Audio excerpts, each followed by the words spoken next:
오늘 우리에게 주시는 하나님의 말씀 창세기 5장 21절부터 24절까지의 말씀입니다. 우리 한 목소리로 함께 봉독하겠습니다.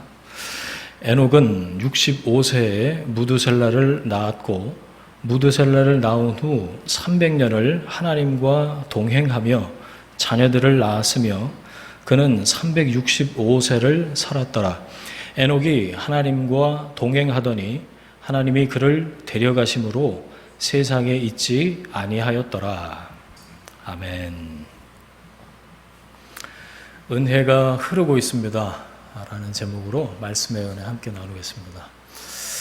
요즘 매일 이 창세기 말씀을 묵상하면서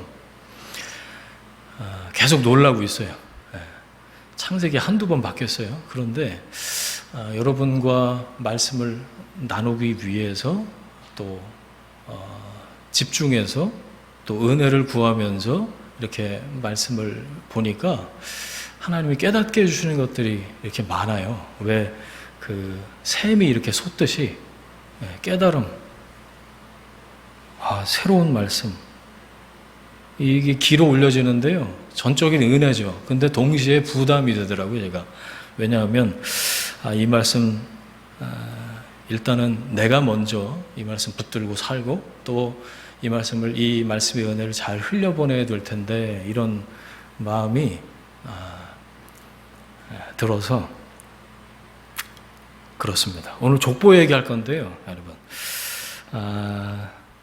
저는 족보를 본 적이 없는 것 같은데, 여러분은 어떠십니까? 여러분 이름이 이렇게 적힌 족보 본 적이 있으세요? 한국의 이 성씨에는 본관이라는 게 있잖아요.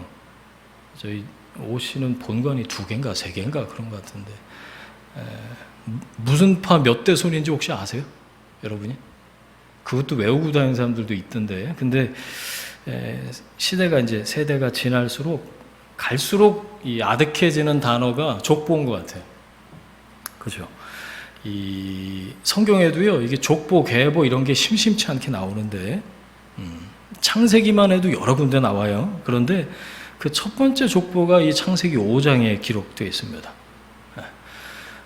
성경에 나오는 족보는 그런데 우리가 가지고 있는 족보하고 의미가 좀 달라요. 먼저 여러분 펜 가지고 있으시죠? 히브리어 하나 알려드릴게요. 이거 외우고 넘어가시면 좋을 것 같아요. 어디다 적어 놓으세요. 이 한글 성경에 족보, 계보, 히스토리, 제너레이션 이렇게 번역되는 히브리어가 뭐냐면 톨레도트라는 단어예요. 톨레도트 혹시 들어보셨어요? 이거는 뭐냐면 어떤 사람이나 사건을 기점으로 발생한 후속 결과를 얘기합니다. 다시요. 톨레도트가 뭐라고요? 어떤 사람이나 사건을 기점으로 발생한 후속 결과. 자, 아담의 족보, 아담의 톨레도트, 그러면 아담으로부터 비롯된 후속 결과. 그러니까 족보, 톨레도트, 후속 결과 이렇게 적어 놓으시면 될 것 같아요. 자, 오늘 우리가 함께 살펴보는 성경 본문, 이 창세기 5장에 나오는 게 이 아담의 톨레도트인데 이 안에 있는 이야기를 오늘 우리가 살핍니다. 아담을 기점으로 아담으로부터 비롯된 발생한 후속 결과들이라는 거죠. 그 내용을 여러분 창세기 5장 묵상하셨죠? 그 내용을 한마디로 요약을 하면 뭘까요? 낳고 죽었다 이거예요. 아담이 죄를 졌어요, 맨 처음에. 그렇죠? 그 다음에 에덴 동산에서 쫓겨났어요. 하나님의 형상이 아니라 말씀을 보니까 아담이 누구 형상이요? 자기 형상, 아담의 형상, 아담 닮은 모습으로 자손들을 낳았는데 그 사람들이 살다가 낳고 살다가 죽었다. 낳고 살다가 죽었다. 이 반복이에요. 그렇죠? 창세기 5장이. 첫사람 아담은 하나님이 직접 만드셨죠. 자기 형상, 하나님의 형상을 따라서 하나님이 아담을 창조하셨어요. 그래서 하나님이 만드신 피조물 중에 유일하게 사람만이 하나님을 닮았어요. 아담이 그랬다는 거예요. 그런데 기어이 하나님 말씀에 불순종하고 말잖아요. 아담의 톨레도트. 그래서 아담으로부터 비롯된 결과가 창세기 5장에 쭉 이제 쓰여 있는 거예요. 왜 이렇게 길게 써놨을까요? 세 보셨어요? 10대가 기록이 되어 있어요. 3절부터 5절 말씀 보세요. 아담은 130세에 자기의 모양 곧 자기의 형상과 같은 아들을 낳아 이름을 셋. 가인 첫째 아들이 둘째 아들 때려 죽였잖아요. 그리고 가인은 족보에서 없어졌고 아벨 둘째 아들 아벨 대신 셋째가 태어났다고 그래서 이름이 셋인지 어떤지는 모르겠지만 그 다음에 아담은 셋을 낳은 후에 몇 년이요? 800년을 지내면서 자녀들을 낳았대요. 어마어마하게 애를 낳았을 겁니다. 성경에 기록에는 안 되어 있지만. 그리고 930세를 살고 아담도 죽었더라 그래요. 아담의 아들들, 아담의 모양, 아담의 형상을 따라서 태어났어요. 이건 하나님이 원래 의도하셨던 하나님의 형상이 아니라는 얘기입니다. 사람의 모양, 사람의 형상이라는 게 그 뜻이에요. 자, 그래서 아담의 후손이잖아요, 우리들이. 인류가 아담의 후손인데 아담의 형상, 사람의 형상을 닮아서 피할 수 없는 두 가지를 갖고 태어나요. 자, 사람이 이 육체를 가지고 태어날 때 피할 수 없는 두 가지. 첫 번째, 인간은 태어나면서부터 죄인입니다. 그래서 성악설이 맞아요. 성경적으로 보니까.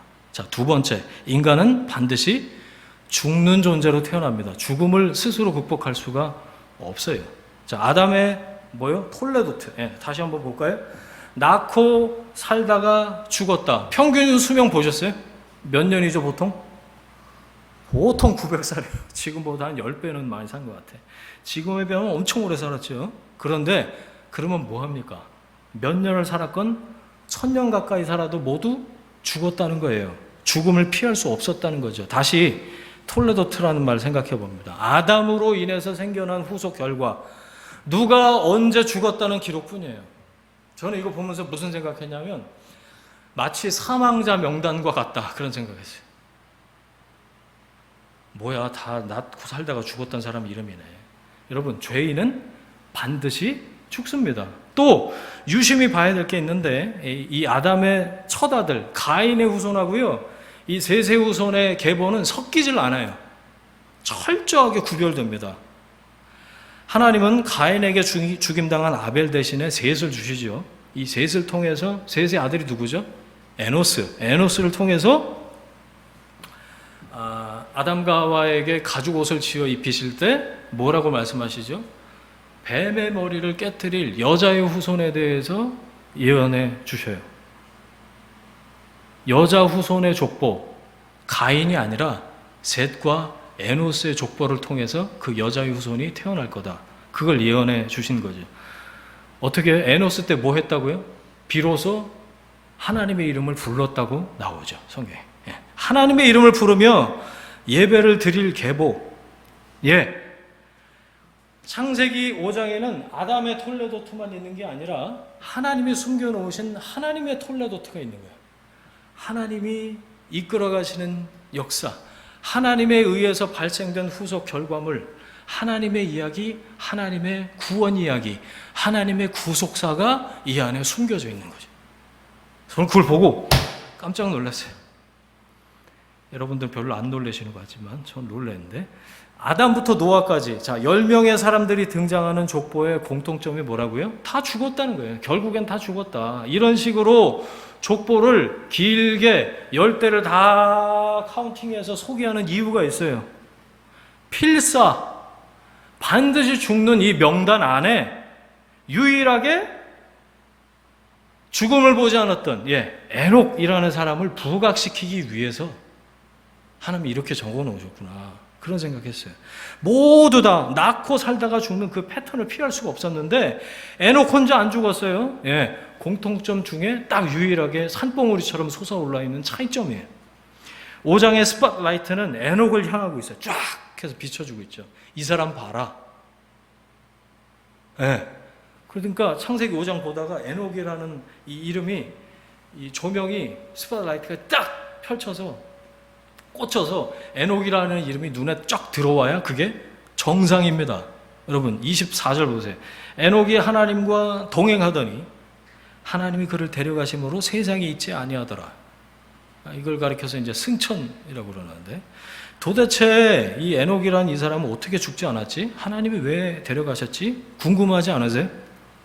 이 족보 안에, 아담의 톨레도트 안에 하나님의 구속사가 숨겨져 있는데, 자, 이 숨겨진 보물을 같이 한번 찾아볼까요?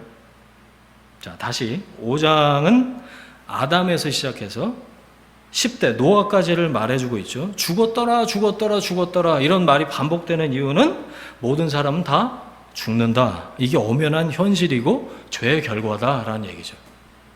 이걸 분명히 보여주고 있는 거야. 다 죽었잖아. 5장의 에녹 그리고 6장부터 나오는 노아 이야기요. 그 이야기가 우리에게 주는 메시지가 뭘까요? 다 죽는데 죽을 수밖에 없는 우리에게도 소망이 있다. 하나님이 인간의 형상, 자기 형상을 따라서 애들을 낳고 그 사람이 낳고 살다가 죽지만 이거의 반복일 수밖에 없지만 하나님은 하나님의 형상을 그 와중에도 포기하지 않으신다. 하나님은 계속해서 은혜를 베푸시는 분이시다. 할렐루야. 하나님은 진노 중에도 긍휼을 잊지 않으신다. 그 메시지가 이 안에 흐르고 있어요. 이 행간에 흐르는 하나님의 메시지를 여러분 보셨습니까? 죄의 결과인 죽음을 세상은 벗어나지 못해요. 죽음을 극복하지 못하는 그리고 끝나는 인간들 속에서 하나님과 동행하다가 죽지 않고 하나님 계신 곳으로 이사간 에녹의 삶을 통해서 하나님이 어떤 분이신지 보여주고 있는 거예요. 창세기 첫 독자가 누구라고 그랬죠? 이스라엘 백성이요. 이스라엘 백성들한테 그 얘기를 지금 해주고 싶은 거예요. 이집트에서 나왔어요. 광야길을 걷고 있어요. 시내산에서 십계명을 받고 있어요. 하나님이 어떤 분이신가? 창세기 말씀을 통해서 모세가 하고 싶은, 가르쳐주고 싶은 메시지가 있었는데 이 이야기를 해주고 싶었던 거죠. 그리고 이제는 그리스도의 몸인 교회가 이걸 깨닫기를 바라시는 거고요. 그 다음에 그리스도인인 우리들이 지금 이 자리에서 예배 드리고 있는 여러분들이 세상에 드러내야 할 삶의 패턴, 아담의 톨레도트가 아니라 하나님의 톨레도트가 우리 안에 흐르고 있다라는 걸 우리가 드러내야 한다는 그 그리스도인이. 하나님의 형상은 어떻게 지속이 되는가? 은혜입니다. 은혜가 흐르는 거예요. 자, 에녹의 아들 이름이 뭐죠? 성경에서 제일 오래 산 사람, 성경 퀴즈하면 무드셀라. 무드셀라라는 이름에 시선이 이렇게 머물렀어요. 21절부터 23절까지 보세요. 에녹이 몇 살에 아들을 낳았어요? 65세에 낳았답니다. 그 다음에 무드셀라를 낳은 후에 몇 년이요? 300년을 하나님과 동행하며 자녀들을 낳았으며 365세를 살았다. 계산이 딱 떨어지죠. 자, 에녹이 무드셀라를 낳고 그때부터 300년을 하나님과 통행했답니다. 자, 질문이 생기셨죠? 질문이 생기셔야 정상입니다. 질문이 생기셨어요? 그 전에, 그러니까 무드셀라 낳기 전에 65세 이전에는 어떻게 살았다는 걸까요, 에녹이? 그렇지 않았다는 거예요. 그러니까 기점을 딱 성경에 적어놓고 있는 거죠. 에녹은 자녀를 무드셀라를 낳고부터 하나님과 동행했답니다. 그러면 그때 무슨 일이 있었던 걸까요? 성경에 안 나와요. 자, 성경 해석의 제1원칙. 성경에서 말하지 않는 건 모른다라고 대답하는 게 맞다고 말씀드렸죠. 성경에 안 나와요. 무슨 일이 있었는지. 그런데 안 나온다고 우리가 그냥 덮어놓고 있을 게 아니라 도대체 무슨 일이 있었나 궁금하면 기도하고 또 말씀을 깊이 들여다보고 반복해서 묵상하면 저는 그래요. 우물을 물이 안 나오면 딴 데 파는 게 아니고 물이 나올 때까지 파보는 거. 그걸 요즘에 연습을 하고 있거든요. 물이 나왔게요? 안 나올게요? 안 나왔으면 이 얘기를 왜 하겠습니까, 제가. 실마리를 찾았어요. 이 무드셀라라는 이름에 실마리가 있더라고요. 그래서 이 히브리어 공부를 신학교에서 하나님이 시키시는구나 이런 생각을 하는데, 히브리어로 무드셀라가 어떻게 발음하냐면요, 메투쉘라흐라고 발음을 해요. 이거 모르셔도 돼요. 근데 그 이름 뜻이 뭐냐면 창 던지는 사람이란 뜻이에요. 창 던지는 사람.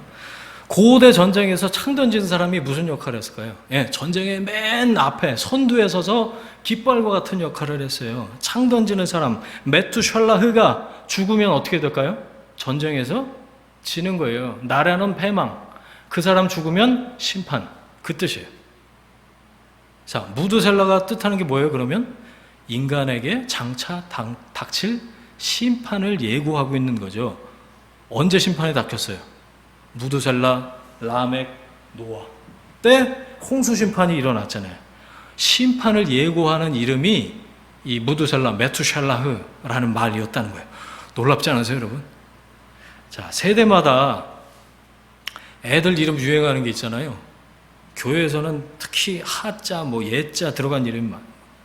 그리고 저는 애들 이름 어떻게 그렇게 지을까? 너무 담대하게 요셉이, 요한이, 다니엘, 한나, 이게 좀 애들이 얼마나 부담스러울까요? 크면서 안 그럴까요? 근데 교회 안팎으로 아이 이름 대충 짓지 않잖아요, 그렇죠?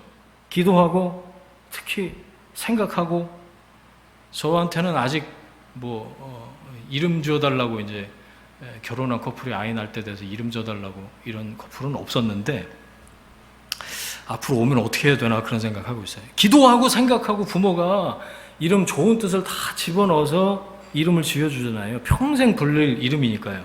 에녹이 아들을 낳았어요. 그 아이에게 이름을 지어주는데 이름 뜻이 뭐라고요? 죽음은 심판. 애 이름을 어떻게 그렇게 줘요? 그냥 아무렇게나 그렇게 했을까요? 그럴 리가요. 성경에 나오진 않지만 아이를 낳고 이름 지을 그 당시에 어떤 깨달음이 있었을 거다 생각하는 거예요. 자, 고대로 갈수록 이름은 그 사람의 모든 걸 뜻해요. 에녹은 자기가 낳은 아이에게 이름을 지어주면서 하나님의 뜻에 대해서 생각을 했겠죠. 메투샬라흐, 죽으면 심판. 아들의 이름 부를 때마다 메투샬라흐, 일어나 밥 먹어. 죽으면 심판. 심판을 떠올리지 않았을까요? 이 아이가 죽으면 심판이 시작되겠구나. 그리고 어떻게 하면 심판을 면할 수 있을까? 에녹은 아이의 이름 부를 때마다 구원과 심판을 떠올렸을 겁니다. 그러면서 에녹은 계속해서 하나님의 뜻을 구했을 거예요. 여러분, 이게 하나님과 동행하는 삶이었다는 거예요. 그리고 이 말씀을 묵상하면서 새삼스럽게 깨달은 게 또 하나가 있는데, 에녹이 하나님과 동행했다고 그러는데 눈 씻고 찾아봐도 그렇게 어마어마한 일을 한 게 별로 없어요. 여러분 보셨어요? 저는 그게 놀랍더라고요. 주변 사람들한테 아이 이름 그렇게 져주고 나서 자기가 생각하니까 그러니까 하나님과 동행해야지, 하나님 뜻을 구해야지 이러니까 주변 사람들한테도 얘 죽으면 심판이 시작돼. 그래갖고 붙이고 전도하고 그런 거 안 했어요. 그리고 노아처럼 심판을 피하기 위해서 방주를 만들지도 않았어요. 에녹이 방주를 만들었으면 에녹의 방주, 노아의 방주, 방주가 두 개였겠죠.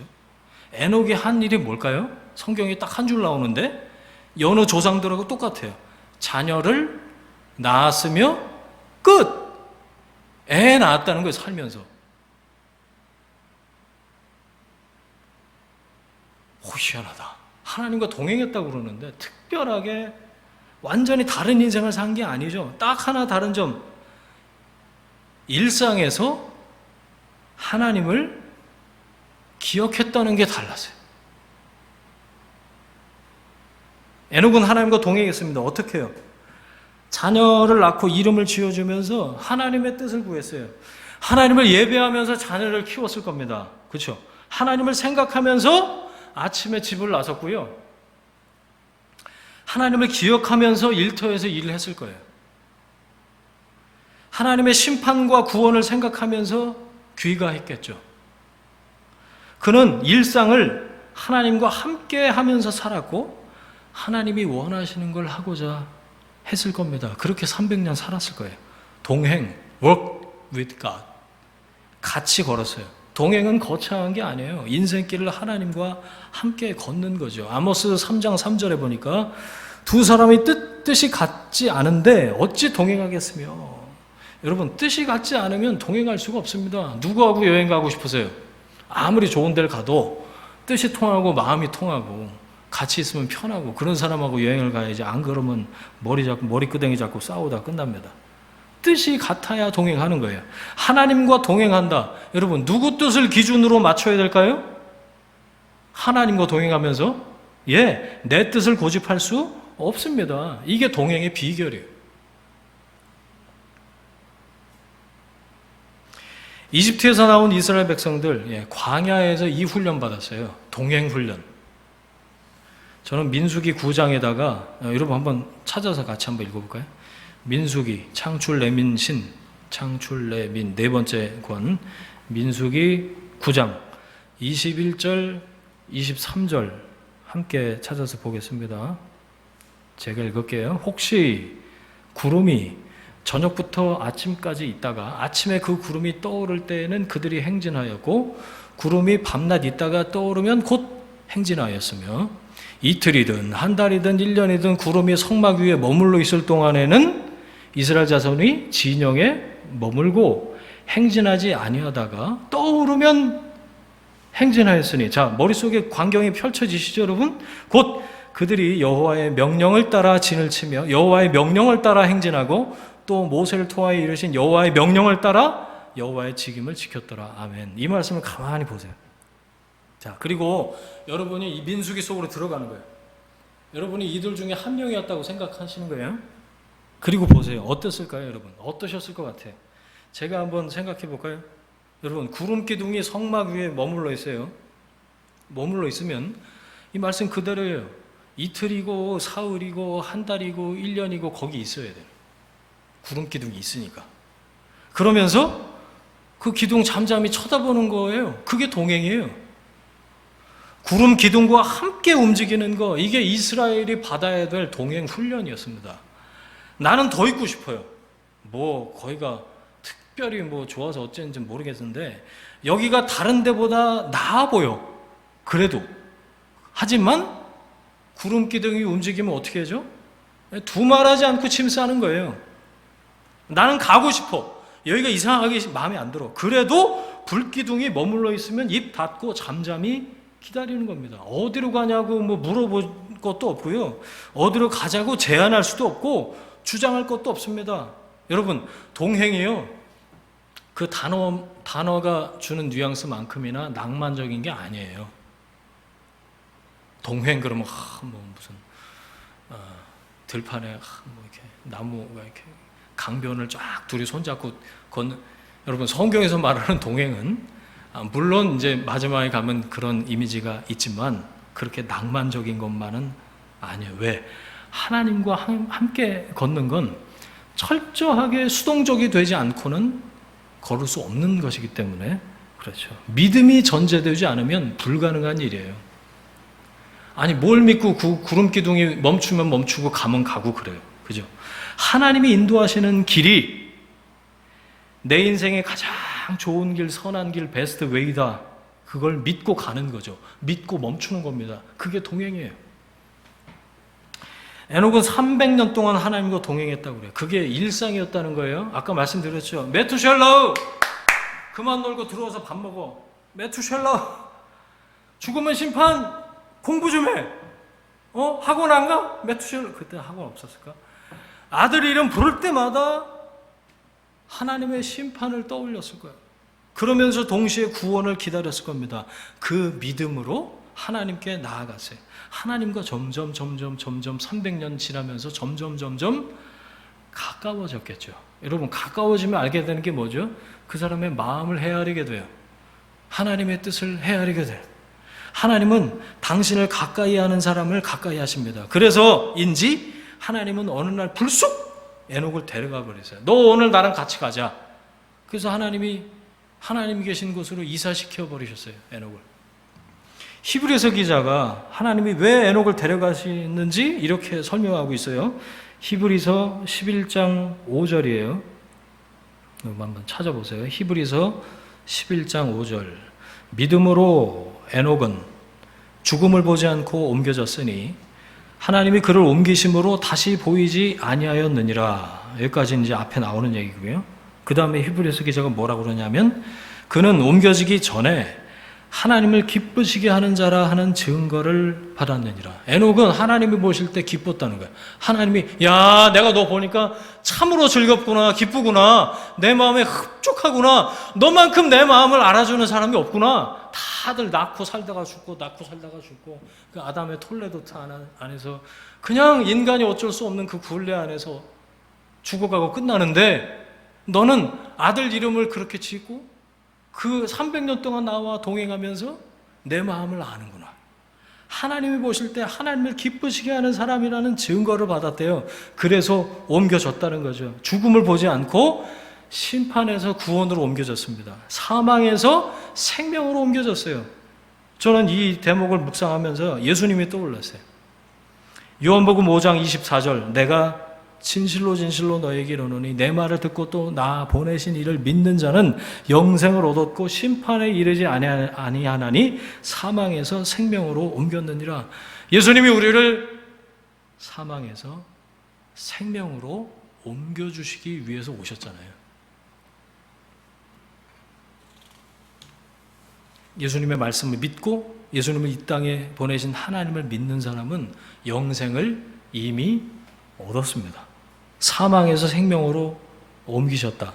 예수님의 생명이 있는 사람들을 자기가 있는 곳으로 옮기셨다는 건 데려가셨다는 말 아니겠습니까? 그곳은 바로 하나님 아버지 집, 하나님 계신 곳.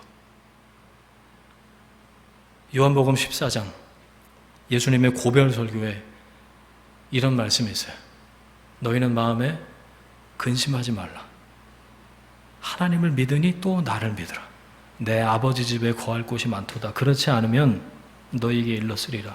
내가 너희를 위하여 거처를 예비하러 가노니 가서 너희를 위하여 거처를 예비하면 내가 다시 와서 너희를 내게로 영접하여 나 있는 곳에 너희도 있게 하리라. 도마가 물어봐요. 주여 주께서 어디로 가시는지 우리가 알지 못하거늘 그 길을 어찌 알겠사옵나이까. 예수께서 이르시되 내가 곧 길이요 진리요 생명이니 나로 말미암지 않고는 아버지께로 올 자가 없느니라. 아멘. 여러분 예수 그리스도라는 길을 통하지 않고 우리는 영혼의 종착점인 하나님 아버지의 집에 갈 수가 없어요. 예수님을 그리스도로 믿고 그 말씀에 순종하는 사람 믿음으로 영생을 얻었고 심판을 받지 않을 것입니다. 우리는 죄로 말미암아 죽을 수밖에 없는 아담의 톨레도트에 의해서 필사의 존재로 태어나지만 믿음으로 구원을 통해서 필생의 존재로 옮겨졌습니다. 은혜로 가능하게 된 일이에요. 신앙의 목적이 뭔가를 생각해 봐요. 여러분 예수님 왜 믿으세요? 왜 믿냐고요? 그런 질문이 좀 어색하게 들리기도 합니다. 신앙의 목적이 뭘까요? 저는 그렇게 생각해요. 하나님을 가까이 하는 거. 하나님께 점점 더 가까이 가는 거. 그러다가 하나님이 나를 데려가시는 거. 당신의 나라로, 하나님이 계시는 곳으로 데려가심을 당하는 거. 그게 목적 아닌가? 그런 생각을 해요. 하나님께 철저하게 이끌리는 겁니다. 동행, 수동적으로 주님이 가라시면 가고 멈추라시면 멈추고 수동적인 동행 훈련을 이 땅에서 하다가 하나님이 데려가심을 당하는 것. 그게 이 땅에서 여러분 오래오래 잘 먹고 잘 사는 게 신앙의 목적이 아니에요. 형통이라는 단어가 생각이 났어요. 악인의 형통을 부러워하지 말아라. 성경에 이런 말씀이 얼마나 많이 나오는지 혹시 아셔요? 성경에서 말하는 형통이 뭘까요? 내가 원하는 부귀 영화를 오래오래 누리는 게 형통이 아니에요. 하나님을 가까이 하는 사람들이 받는 상이 형통인데 일생 하나님과 동행하는 게 형통이에요. 성경 보니까 일생 하나님의 이름을 부르는 게 형통입니다. 아무나 하나님의 이름 부르는 줄 아세요?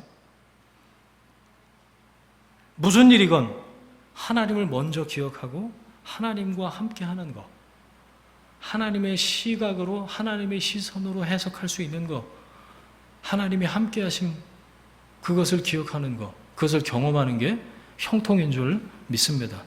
당시 기준으로 보면요, 이 창세기 5장으로 다시 가요. 에녹은 오래 살지 못했어요. 보통 900살 살았는데 365세까지 살았다니까 3분의 1. 여러분, 그러니까 장수가 형통이 아니라는 거 다시 한번 증명이 되고 있죠. 예수님은 어떠셨어요? 33살에 떠나셨어요. 하나님이 데려가신 거죠. 여러분, 장수가 형통이 아닙니다. 호의호식이 형통이 아니에요. 하나님과 함께 있는 것이 형통인 줄 믿습니다. 다시 묻습니다, 여러분. 우리 신앙의 목적이 뭐라고요? 하나님 계신 곳에 가는 거예요. 가고 싶어요. 그래서 마라나타 초대교회 성도들은 만나서 인사할 때마다 주님 어서 오시옵소서 라는 말로 인사했어요. 하나님 계신 곳에 가고 싶어요. 스스로 못 갑니다, 우리는. 하나님이 데려가셔야 갈 수 있죠. 그런 의미에서 소위 죽음은 그리스도인의 궁극적인 소망이에요. 영원히 사는 것이기 때문에. 그래서 죽는 게 두렵지 않은 사람들이 그리스도인인 거죠. 하나님이 우리를 데려가시도록 그렇게 죽는 거, 영원히 사는 거, 여러분 그리스도인 저와 여러분의 소망인 줄 믿습니다. 사도 바울이 이런 삶을 날마다 죽는 삶, 내가 사는 게 아니고 갈라디아 2장 20절 오직 내 안에 그리스도께서 사시는 삶이라고 표현을 했죠. 그 모델이 여기 나오잖아요. 에녹의 삶입니다. 에녹의 아들 히브리어로 뭐라고요? 메투셀라. 톨레도트하고 메투셀라하고 두 개는 건졌네요. 무드셀라 969년 살았다고 말씀드렸죠. 성경 최장수 기록 보유자.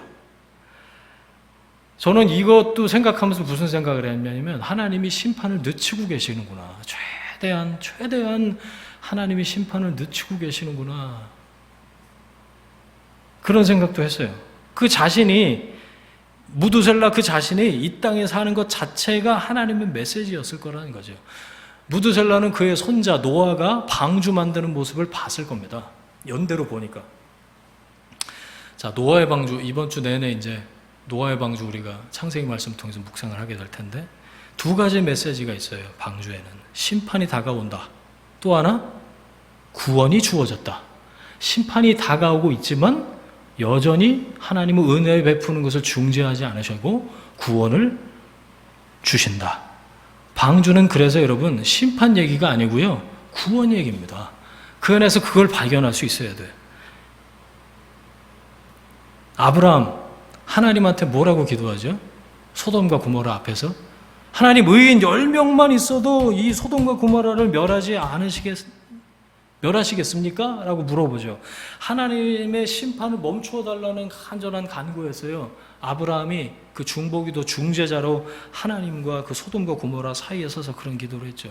아브라함이 하나님과 동행하는 동안 또 모세가 하나님과 동행하는 동안 심판은 임하지 않았습니다. 여러분, 우리가 왜 하나님과 동행해야 할까요? 동행하는 훈련을 해야 하고 또 동행이라는 이 말씀을 듣고 또 우리 삶에 적용을 해야 될까요? 왜 하나님께 중재자로 에녹처럼 노아처럼 아브라함처럼 모세처럼 왜 하나님께 심판을 멈추어 달라고 그런 마음으로 살면서 우리가 왜 그런 중보기도를 해야 될까요? 우리 자신만을 위해서가 아니죠. 예수를 믿는 사람에게는 이미 영생이 주어졌다고 말씀드렸습니다. 여러분, 우리들을 통해서 구원받아야 할 사람을 위해서 우리가 동행하는, 하나님과 동행하는, 하나님의 뜻을 헤아리고 하나님의 마음을 알아가는, 하나님을 가까이 하는 삶을 살아야 될 이유가 거기에 있어요. 방주는 구원이 목적이에요. 심판이 목적이 아니라. 이곳 장유제일교회는 유람선이 아닙니다. 저는 구조선이라고 생각해요. 우리는 영혼 구원을 목적으로 모여서 이렇게 예배드리고 공동체 이루고 있습니다. 여러분을 통해서, 저와 여러분을 통해서, 우리들 통해서 하나님 만나고 구원받는 사람이 늘어나게 되기를 축원합니다. 아담부터 노아까지 10명의 얘기가 쭉 등장을 하고 마지막 절 보세요. 5장 32절. 노아 얘기가 나오는데 500세 된 후에 셈과 함과 야벳을 낳았더라. 그리고는 바로 6장으로 넘어가요. 노아 홍수가 6, 7, 8, 9 4장에 걸쳐서 나오는데 바로 홍수 이야기로 넘어가요. 좀 이상하지 않으세요, 여러분? 자, 여러분이 이상하지 않으세요, 여러분? 그런데 이상하지 않으면 들어가 보시면 돼요. 이 맥락 안으로. 여러분이 족보를 기록하는 입장이다라고 생각을 하고 한번 보세요. 자, 아담부터 노아까지 열대를 써야 돼. 아담의 톨레도트 결과가 뭐라고요?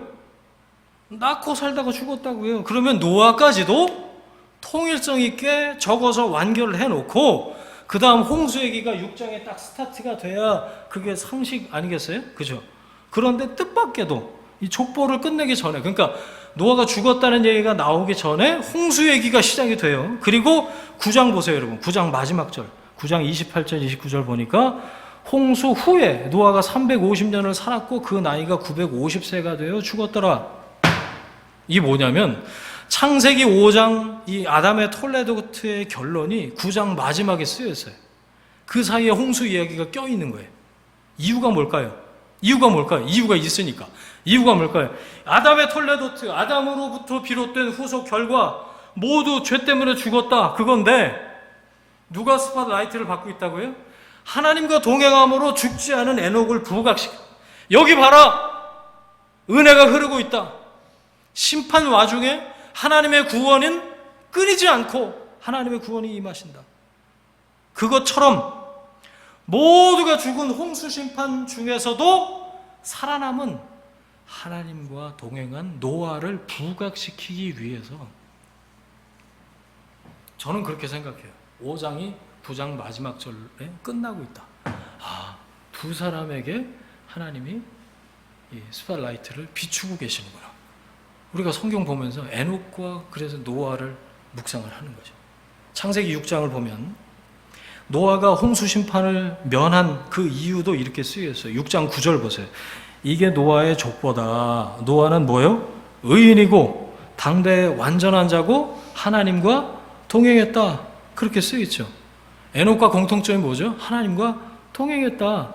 인류의 어쩔 수 없는 그 운명인 심판과 사망으로부터 벗어난 이유가 뭐냐? 이 두 사람이 하나님과 동행했다. 그 얘기를 지금 하고 싶은 거예요. 자, 여기에서 우리가 먼저 해야 될 일이 있어요. 자, 여기까지 따라오셨다면 교회 좀 다닌 사람들은 무슨 생각을 하는지 제가 그 마음으로 한번 들어가 보겠습니다. 제가 빠지기 쉬운 곁길부터 좀 막아 놓으려고 그래요. 무슨 생각을 하냐면요, 역시 자기 속에서 먼저 결론 내려버려요. 에녹과 노아가 남달랐구만. 그렇지. 다들 뭐 그냥저냥 죽었다가 살았다고 창세기 5장이 그 내용이라며. 오케이.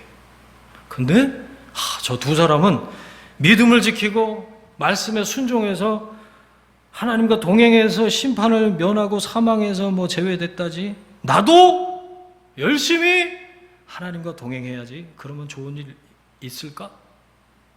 자, 여기서 문제점을 발견하셨어요, 여러분? 제가 빠지기 쉬운 곁길이라고 말씀드렸는데, 여러분, 이렇게 내가 열심히 뭔가 신앙적인 행동을 해서 하나님한테 잘 보여서 좋은 거 얻어내는 게 성경에서 말하는 구원이 아니에요. 우리가 말씀을 묵상하면서 기계적으로 빠지기 쉬운 적용이라는 게 이런 겁니다. 자, 읽었어요. 그리고 생각해요. 그리고 나는 뭘 하지? 나는 어떻게 하면 될까? 이 말씀 잘 지키면, 말씀대로 잘 하면 잘 되는 거 맞지? 어디에서 오류가 있죠? 끝단에서 지금 삐딱선을 탄 거예요. 자, 섣부른 결론에서 내가 적용해야 될 실천사항을 추려내서 실용적으로만 적용하려고 드는 거, 이건 건강한 묵상의 방법이 아닙니다.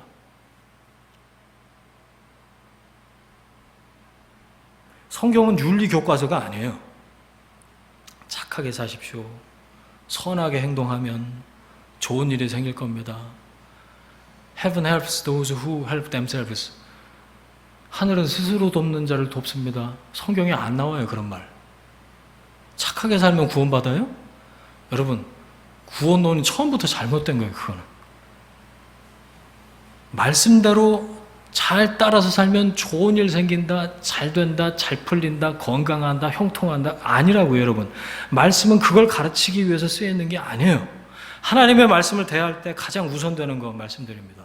지금 나에게 말씀하고 계시는 하나님, 이 텍스트를 통해서 지금 나에게 말씀하시는 살아계신 하나님, 그분의 마음을 읽어내는 거, 그게 묵상이에요.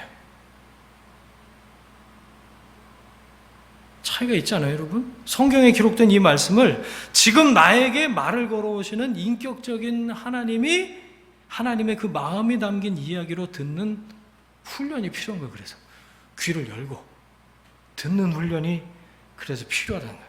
말씀 묵상이요, 이 거룩한 습관이, 훈련이 필요한 까닭이 이래서라는 거예요. 여러분, 요즘에 어떤 태도와 마음으로 이 창세기 말씀을 묵상하고 계십니까? 빨리빨리 실천사항 출연해서 뭐 적용할까? 이게 아니에요, 여러분. 하나님의 마음은 어떤 것인가? 잘 모르겠으면 그 다음날 상관없어요. 그래서 습관이, 훈련이 필요한 거예요. 오늘 말씀에서 우리는 아담으로부터 비롯된 결과, 그 와중에 창조주 하나님이 어떻게 구원을 이루어 가시는지 하나님의 마음을 살피고 있어요.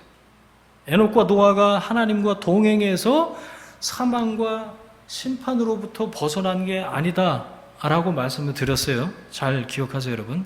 바로 6장 9절 아까 말씀 봤는데 그 앞에가 중요해요. 8절 보세요. 6장 8절. 그러나 거기다 밑줄 그으시고 노아는 여호와께 은혜를 입었더라. 여러분, 에녹이 하나님과 동행했다는 거, 노아가 당대의 완전한 자라는 평가를 받았다는 거, 그런 자격이 있어서 그 사람들이 사망에서 면제가 되고 심판을 피한 게 아니라 하나님 쪽에서 먼저 시작하신 역사, 그 결과 뭐요? 은혜. 은혜에서 촉발된 거라는 거예요. 시작점이 은혜라는 거예요. 에녹도 노아도 은혜에 반응한 결과, 하나님이 은혜를 베푸신 것에 리액션한 결과, 은혜에 반응한 결과로 하나님과 동행했다는 거예요. 여러분, 이쯤 되면 또 질문사항에 궁금한 게 생기는데, 그러면 다른 사람들은요? 예, 다른 사람들에게도 은혜가 주어졌을 겁니다. 말씀이 에녹과 노아에게만 주어진 게 아니에요. 그런데 그들은 은혜를 그냥 물에 흘려보낸 거예요. 은혜가 흘러가네. 말씀이 임했네. 근데 흘려보낸 거예요. 이렇게. 말씀을 무시하는 거예요. 말씀을 붙잡고 그 말씀이 나에게 주시는 약속의 말씀으로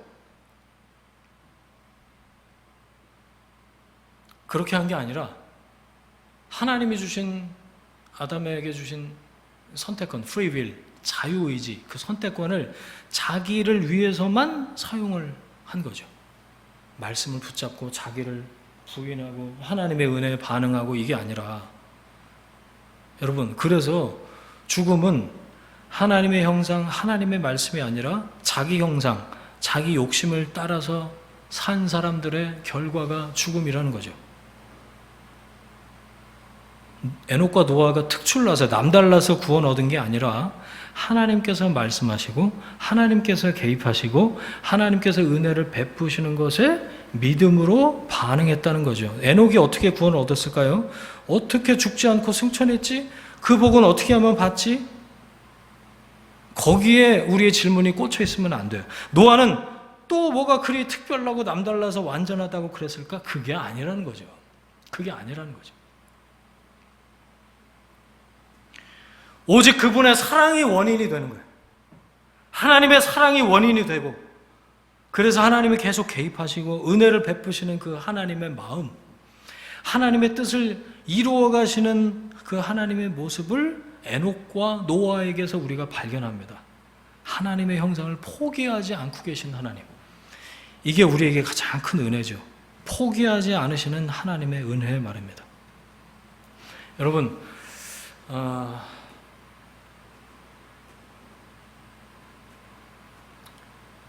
진작에 하나님 우리를 포기하셨어야 돼요. 우리 하는 꼴을 보면. 그렇지 않아요? 근데 하나님 포기하지 않으시죠. 은혜를 계속해서 흘려보내고 계세요. 그리스도인이 신앙생활을 하면서 갖는 이런저런 오해들이 많습니다. 오늘 예배 후에 교제 모임에서 우리가 회개에 대한 오해가 또 어마어마한데, 그렇죠? 일단은 부정적인 뉘앙스가 회개라는 단어에 들어있지 않습니까, 여러분? 그 오해를 함께 교정을 해볼 텐데 이런 게 있는 것 같아요. 신앙생활 하면서 종교는 모름지기 자기 수련 아니야?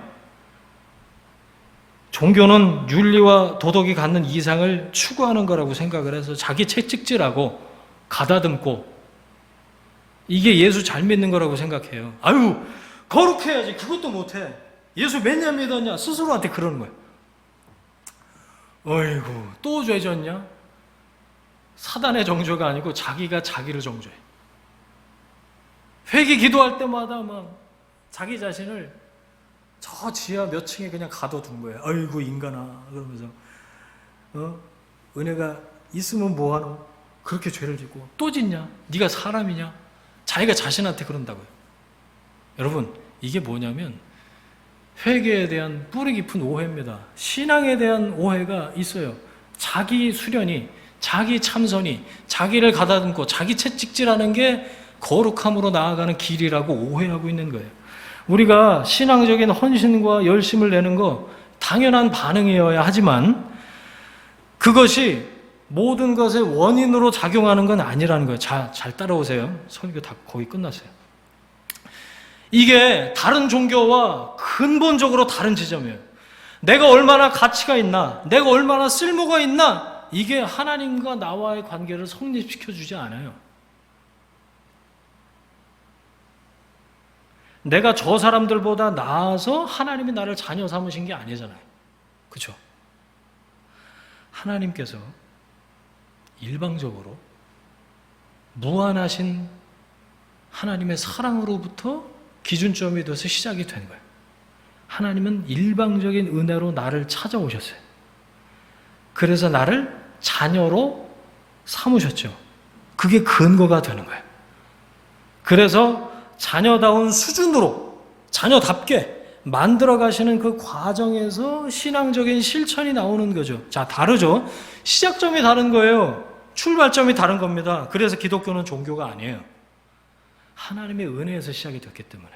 그리고 사랑으로 지속되는 생명인 거죠. 말씀을 정리하겠습니다.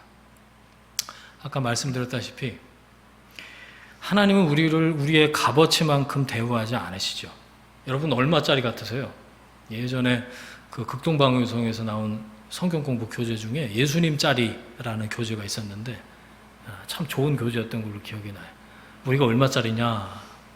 예수님이 피값 주고 사셨다 그래서 넌 예수님짜리야 라고 자존감과 가치에 대해서 이제 가르쳐주는 그런 성경 공부를 했던 게 기억이 나요. 그런데 우리가 우리 스스로를 보면 우리가 얼마짜리입니까? 그렇게 값어치 있게 느껴지지 않아요. 더군다나 교회 열심히 다니고 신앙생활 열심히 한다 손 치는 사람들의 자기 자아상은 저기 땅바닥 밑에 지하 몇 층에 가 있어요. 여러분 하나님은 그런데 우리를 그 값어치만큼 대우하지 않으신다. 성경에서 후대하신다 그런 말씀이 있어요. 얼마나 다행인가요? 얼마나 다행인가요? 도저히 이해가 안 될 만큼 하나님께서 넘치는 은혜를 베푸시는 이유가 뭘까? 자녀된 우리가 그런 사랑과 은혜를 경험하고 사는 우리가 하나님의 자녀답게 그 은혜를 베풀면서 살라고 두 글자입니다. 용서하면서 살기를 바라시는 거죠.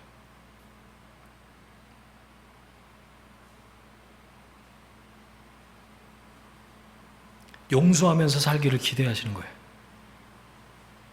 어떻게 하시겠습니까, 여러분? 여러분 기억하십시오. 은혜가 흐르고 있습니다.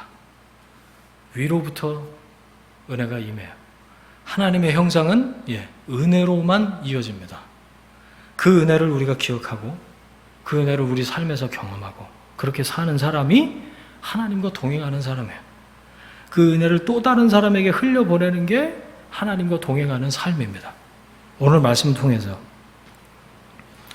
이미 나에게 주신 은혜, 내가 받은 은혜를 우리는 확인합니다. 우리가 내가 에녹과 똑같네? 그래서가 아니라 하나님 계속해서 나를 당신의 자녀로 품으시고 사랑하시고 그 심판 가운데에서도 하나님의 구속사를 진행시키신 것처럼 내 삶에 하나님의 그 구원의 이야기, 은혜의 이야기가 계속해서 흐르도록 역사하시는구나. 놀라운 하나님의 은혜를 받은 사람답게 그 은혜를 흘려보내는 여러분이 되시길, 그래서 하나님의 형상답게 하나님과 함께 인생길 걷는 여러분이 되시기를 주님의 이름으로 축복합니다. 아멘. 함께 기도하겠습니다. 이 시간에 하나님이 각 사람에게 주신 말씀과 깨달음이 있는 줄 믿습니다. 그 말씀 붙잡고 하나님, 그 말씀이 내 삶에 이루어지길 원합니다 라고 합심해서 한번 기도하겠습니다. 함께 기도하겠습니다. 하나님 아버지, 감사합니다. 우리에게 깨달음 주시고 말씀으로 깨닫게 하시니 감사합니다. 그 아담의 톨레도트 안에 하나님의 구속사가 흐르고 있고, 하나님 그 가운데 에녹과 노아를 조명해 주셔서 하나님 우리 삶에 베푸시는 하나님의 은혜가, 하나님의 구원의 이야기가 어떻게 흘러가는지 깨닫게 해주시니 감사합니다. 하나님 말씀으로 우리를 교훈하여 주시고 그 말씀을 붙잡을 수 있도록 인도하셨으니 감사합니다. 하나님 우리가 어떻게 은혜를 받은 사람답게 살아야 할지에 대해서 알려주시니 감사합니다. 하나님 주님의 거룩한 역사를 따라 주님의 거룩한 말씀을 붙잡고 이 시간 기도하며 나아갑니다. 각 사람이 하나님께서 깨닫게 해주신 말씀을 붙잡고 이 시간에 기도하며 나아갈 때 하나님 그 말씀대로 살아갈 능력과 힘도 허락해 주시기를 원합니다. 성령으로 붙들어 주시고 하나님의 영광으로 인도하여 주옵소서. 그래서 주님께서 원하시는 하나님의 마음이 우리 가운데 부어지고 그 하나님의 뜻이 우리 가운데 이루어지는 그런 삶을 살아드리는 하나님의 백성들 다 될 수 있도록 주님 인도하시고 역사하여 주옵소서.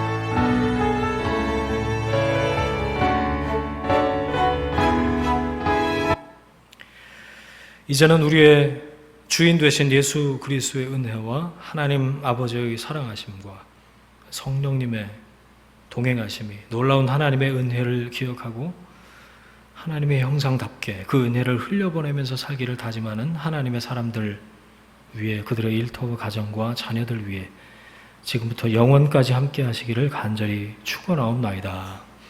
아멘.